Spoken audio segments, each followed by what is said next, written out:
Hello दोस्तों। मैं हूं जलज खजोटिया और मैं बीकानेर एक टायर 3 सिटी में रहता हूं। बीकानेर राजस्थान से बात कर रहा हूं। तो रिसेंटली मैंने देखा है कि मेरे घर के पास एलन खुला है। एलन बीकानेर, जो कि कोटा का सबसे फेमस इंस्टीट्यूट, मेडिकल इंस्टीट्यूट है। तो वो मैं भी उसकी एक ब्रांच मेरे घर के जस्ट बगल में खुली है। तो मैं उसमें बच्चों की भीड़ देख के बहुत ही मतलब आश्चर्य हो गया कि इतने बड़ी तादाद में बच्चे आ रहे हैं। और तो मुझे काफ़ी मतलब शौक होता है कि आज के टाइम में भी बच्चे 2024 में लोग इंजीनियरिंग और मेडिकल सब्जेक्ट्स को अ, इतना इम्पोर्टेंस देते हैं। तो मैं जस्ट इसी में बात करना चाहूँगा कि यार ऐसा क्यों है कि तो जैसे कि हम थोड़ा स्टैट्स पे बात कर लेते हैं। तो अभी हाल में आप देखा जाए कि आईआईटी जेई में, जो कि एक इंजीनियरिंग का एग्ज़ाम है, उसके अंदर अराउंड 10 लाख से भी ज़्यादा बच्चे एडमिशन लेते हैं। और उस 10 लाख में से अराउंड 50,000 सीट्स आईआईटी, जैसे आईआईटी है, आईआईटी है, एनआईटीज़ है एंड ट्रिपल आईटीज़ के लिए है। तो और गवर्नमेंट के अराउंड 80,000 टू 1 लाख स्टूडेंट्स। तो ओवरऑल 15% बच्चों की एडमिशन रेट रहती है कि आपको 15% बच्चों का एडमिशन मिल जाएगा। और सेम मेडिकल की बात कर लेते हैं तो मेडिकल में आप हमारे पास अराउंड 56,000 की अराउंड गवर्नमेंट की एमबीबीएस की सीट्स हैं और अराउंड 52,000 अराउंड प्राइवेट की सीट्स हैं।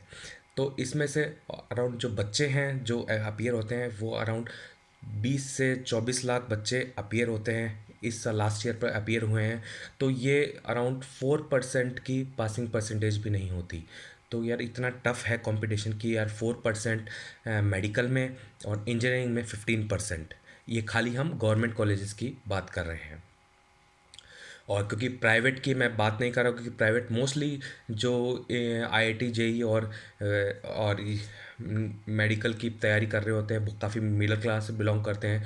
और आपको पता ही होगा कि जैसे इंजीनियरिंग में अराउंड प्राइवेट इंस्टीट्यूट्स की फ़ीस 20 से 25 लाख से ज़्यादा एक्सीड कर जाती है। और सेम मेडिकल में अराउंड 35 लाख ईजीली क्रॉस कर जाती है। तो इसलिए मैं वो चीज़ अवॉइड कर रहा हूँ। तो सबसे पहले मेरे मेरे लिए मतलब मैं पूछना चाहूँगा कि पेरेंट्स को यार कि कोई अपॉर्चुनिटीज़ नहीं है क्या यार? मतलब आप हमेशा मेडिकल या फिर इंजीनियरिंग फील्ड बच्चों के लिए मतलब चूज़ कर देते हो और बच्चों को वो मौका ही नहीं देते, या फिर बच्चों को एक डायरेक्शन ही नहीं दिखा पाते कि जिससे आप वो दूसरी फील्ड्स की तरफ से जाएं। तो आप को जैसे इनके 10+2 के बाद भी का बहुत सारी कैरियर अपॉर्चुनिटीज़ हैं जिसको आपका बच्चा एक्सप्लोर कर सकता है। तो उसमें से जैसे थोड़ा हम बात कर लेते हैं। इन केस अगर बच्चे को आपको साइंस स्ट्रीम पसंद है तो वो बीएससी कर सकता है, फिजिक्स मैथमेटिक्स या जो भी उसका इंटरेस्टिंग सब्जेक्ट है, बायोलॉजी, मैथ्स, ऐसा केमिस्ट्री। और या फिर उसको काफ़ी और टाइप के कोर्स हैं, जैसे नर्सिंग भी एक कोर्स है, रेडियोलॉजी में भी कोर्सेज होते हैं काफ़ी। और फिज़ियोथेरेपिस्ट भी आजकल काफ़ी मेट्रो सिटीज़ में काफ़ी चलने लगा है।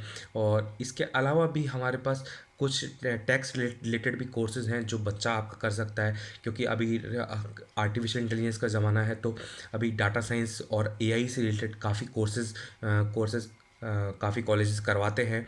और उसके ज़रिए आपका बच्चा डायरेक्ट सॉफ्टवेयर में या आईटी कंपनी में जा सकता है वो कोर्स कंप्लीट करने के बाद। और ये तो खाली हो गए साइंस स्ट्रीम या फिर जस्ट आपका साइंस एंड मैथमेटिक्स वाले बैकग्राउंड के लिए।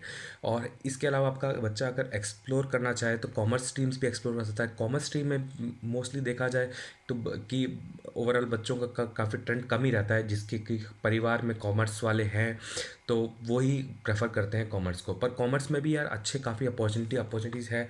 जैसे आपका बच्चा बीकॉम करके आगे कहीं फॉरेन स्टडीज़ करने जा सकता है। और बीकॉम के साथ साथ भी उसके कोई कोई प्रोफेशनल कोर्सेज होते हैं, जैसे कि सीए है, सीएमए है और सीएस है। ये सारे मतलब कोर्सेज काफ़ी अच्छे माने जाते हैं और इससे मतलब काफ़ी अपॉर्चुनिटीज़ ओपन हो जाती हैं। और इसके अलावा आप देखा जाए तो आपके स्टूडेंट्स के पास एक से बीए का बीए स्पेसिफिकली इकोनॉमिक्स और कंसल्टिंग के में, और ये या पब्लिक पॉलिसीज़ में भी ऑप्शन होता है करने के लिए। तो यार इतने सारे ऑप्शंस हैं, तो ये मैं आपको बता रहा हूँ क्योंकि ये सब ऑप्शंस किसी भी पेरेंट्स को नहीं पता होता आजकल। या चैट जीपीटी या मतलब इससे एआई का ज़माना है, और मतलब हम अभी भी मतलब वही फ्लॉक, वही भीड़ भी, वही भेड़ चाल के पीछे चले रहेंगे, तो यार मतलब बहुत दिक्कत है मतलब। क्योंकि सीट्स तो बहुत लिमिटेड हैं, और मतलब कंपटीशन इतना टफ हो गया है कि मतलब बच्चा इससे निकलना, मतलब इसकी तैयारी करने से पहले ही मतलब वो काफ़ी अपना गिव अप कर देता है, और कितना इसमें टाइम वेस्ट होता है कि मैंने देखा है कि बट अराउंड मेडिकल की तैयारी के लिए लोग अराउंड 2 to 3 years इजीली दो ड्रॉप कर देते हैं, और कि मतलब उसमें 3 साल क्या किया था स्टूडेंट ने, 3 साल बस जस्ट एग्ज़ाम की प्रिपरेशन के लिए किया, और उसमें कोई ना तो उसको कोई स्किल लर्न इंक्रीज़ होती है, ना कोई वो उसे जॉब अपॉर्चुनिटीज़ क्लियर हो मिलेंगी उसके बाद में। तो ये सब एक बहुत ही बड़ा बड़ा बड़ा मतलब मिस गाइडेंस है, जो कि आपको प्रीमियर इंस्टीट्यूट्स मतलब जैसे कि मतलब मैं ये इंजीनियरिंग के कोचिंग सेंटर्स आपको दिखाते हैं, क्योंकि उनका धंधा, उनका बिजनेस चलता है इसी से कि मतलब पेरेंट्स को वो डायरेक्शन दे कि यार मेडिकल में अपॉर्चुनिटीज़ हैं, बच्चा आपका पढ़ लेगा, क्योंकि हर एक पर्सन की अलग अलग कैपेबिलिटीज़ होती हैं, हर एक पर्सन की अलग कुछ करने की इच्छा होती है। तो मैं पेरेंट्स से यही बोलना चाहूँगा कि आप अपने बच्चों को आगे बढ़ने के लिए मौका दें, दूसरी अपॉर्चुनिटीज़ के बारे में देखने को बोलें, और यार मेडिकल और इंजीनियरिंग के अलावा बहुत सारे कैरियर ऑप्शंस हैं जो आपका बच्चा कर सकता है, और उसमें एक्सेल भी कर सकता है।